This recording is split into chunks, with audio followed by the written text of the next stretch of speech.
ஏங்க நேத்து என்னுடைய ஃப்ரெண்டு பார்த்து என்ன கேட்டாங்க, இந்தாங்க இன்ஸ்டாகிராம்ல வந்து வியூஸ் எல்லாம் மில்லியன்ல போகுது, அமௌண்ட் எல்லாம் நிறைய வந்திருக்குமே, துபாயில வீடியோ வாங்கிடுவீங்க போல, என்ன கொஞ்ச நாள்லன்னு கேட்டாங்க. ஆமா, எதனா வருதா உங்களுக்கு அமௌண்ட்? எனக்கு சொல்றப்ப அந்த வடிவேல் காமெடி தான் ஞாபகம் வருது. அண்ணன் நம்பி நீ யாரும் கேக்குறப்ப ஆசையா தான் இருக்குது, ஆனா கொடுக்கறதுக்கு ₹1 இல்லையே, இது வரைக்கும் ₹1 வந்தது கிடையாது எனக்கு வருமானம். அது அட்மினுக்கு தெரியும், எனக்கு தெரியும், எங்களுக்கு தானே தெரியும் எவ்வளவு வந்துக்குதுன்னு. இல்ல இவங்க கேட்கும் போது நம்மளுக்கு டவுட் வருது, இருக்கா அது மாதிரி இல்ல அதுதான் எனக்குமே என்ன டவுட் வருதுன்னா, நிறைய நேத்து கூட என்ன ஒருத்தர் கேட்டாரு, நாங்க நிறைய வியூஸ் எல்லாம் போகுது, நிறைய வருமானம் வந்திருக்குமே அப்படின்னு. இது வரைக்கும் ₹1 கூட வந்தது இல்ல, எங்களுக்கு யாருன்னா கைட் பண்ணனா கொஞ்சம் கைட் பண்ணுங்க, எங்களுக்கு இன்ஸ்டாவில் நல்லா வியூ போகுது எல்லாம் ஓகே, எப்படி வந்து காசு ஏர்ன் பண்றது இதை பத்திலாம் எதுவுமே தெரியாது, நாங்க அது இது வரைக்கும் அந்த பர்பஸ்லயும் போடவும் இல்லை. இன்னொன்னு என்னன்னா, நிறைய பேர் வந்து கேக்குறாங்க நீங்க யூடியூப்ல இருக்கீங்களா இல்ல இன்ஸ்டா மட்டும் தான் போறீங்களா? நாங்க யூடியூப்லயே இருக்கோம். யூடியூப்ல வந்து பாத்தீங்கன்னா எங்களுடைய பேர் வந்து யூடியூப் சேனல் வந்து துபாய் SMT ஆப்பி சேனல் வச்சிருப்போம். அது ஏன் துபாய் SMT வச்சோம்னா, துபாயில வந்தப்பதான் முன்னாடி SMT ஆப்பி சேனல் மட்டும் தான் வச்சிருந்தோம். அப்ப அந்த கோட் மூவி வந்தப்ப காப்பி ரைட்ஸ் போட்டாங்க, தெரியாம வந்து வீடியோ போட்டாங்க. சிவகார்த்தியன் கிட்ட வந்து விஜய் துப்பாய் கொடுத்தாருல்ல, அதே மாதிரிதான் யூடியூப் சேனலை வந்து அன்னைக்கு புடிங்கின்னு போயிட்டாங்க. எங்கிட்ட அவர் துப்பாய்க்கு பிடிக்கும் போனாரு, எங்கிட்ட யூடியூப் சேனல்ல பிடிக்கும் போயிட்டாங்க.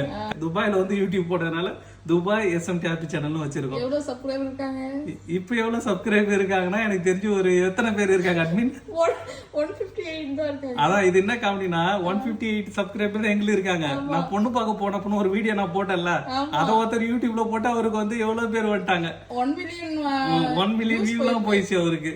17 பேர் 18 லட்சம் பேர் வந்து லைக் பண்ணிருக்காங்க. நாம அதே போட்டோ 9 பேர் தான் லைக் பண்ணிருக்காங்க. நாங்க தான் அதுக்கு ஓனர்ன்ற மாதிரி காப்பி ரைட்ஸ் மாதிரி இளையராஜா சார் மாதிரி காப்பி ரைட்ஸ் வாங்கி வச்சுக்கணும் போல இதுக்கப்புறம் போடுற வீடியோல. எங்களுடைய துபாய் SMT ஆப்பி சேனல் வந்து எங்களுடைய வீடியோ எல்லாம் பிடிச்சிருந்ததுன்னா, நிறைய வீடியோ வந்து எங்களால ஃபுல்லா வந்து இன்ஸ்டாவில் போட முடியல, அதை வந்து நாங்க ஃபுல் வீடியோ வந்து யூடியூப்ல போட்டிருப்போம்.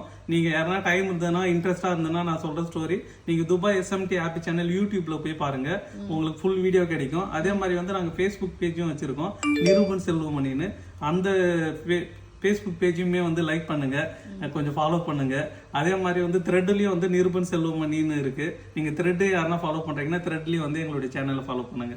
நிறைய பேர் வந்து இன்ஸ்டாவுக்கு வந்து நிறைய ஃபாலோ பண்ணிருக்கேன், நிறைய ஃபாலோவர்ஸ் வந்து சீக்கிரமா வந்துட்டீங்க, ஹாப்பியா இருக்கு. எல்லாருக்கும் எங்களுடைய நன்றி. இந்த நேரத்துல உங்களுக்கு வர்ற வேலையை அவங்க செய்யறாங்களே, நாம செய்யணும்னு வந்து இது பண்ண வேணாம், அவங்களும் பிடிச்ச வேலையை அவங்க செய்யுங்க, கண்டிப்பா நல்லதே நடக்கும், எல்லாருக்கும் நல்லதே நினைப்போம். ஓகே, SMT ஆப்பி சேனல்ன்றதுடைய அர்த்தம் என்னன்னு கேக்குறியா? ஆமா, நாம என்னன்னா வந்து என்ன சொல்றது, RKG பில்டர்ஸ் தான் நாமளே வந்து இந்த பக்கம் தொத்தி விட்டாங்கன்னா நாளைக்கே ஊருக்கே போயிடணும். இதுல எஸ்ன்றது வந்து செல்வம், எம்ன்றது வந்து என் பேர் வந்து செல்வம் மணி, செல்வத்திலயும் மணி இருக்குது, மணிலையும் செல்வம் இருக்குது, ஓகேவா? டீன்றது தாமரை செல்வி, என்னைக்குமே பின்னாடி தூணா நிப்பாங்க அவங்க. ஆமா, அவங்க தான் SMT ஆப்பி சேனல். இதுக்கு ஓனர் வந்து நிரூபன் செல்வமணி.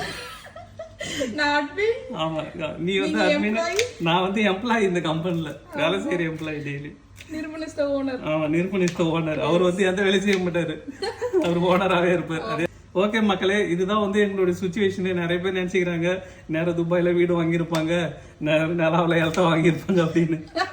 காசு வரலாம்னு பிரச்சனை இல்லை, பட் ஆனால் எங்களுக்கு வந்து அதை பத்தி ப்ராப்பரான ஒரு கைட்லைன் இல்லை.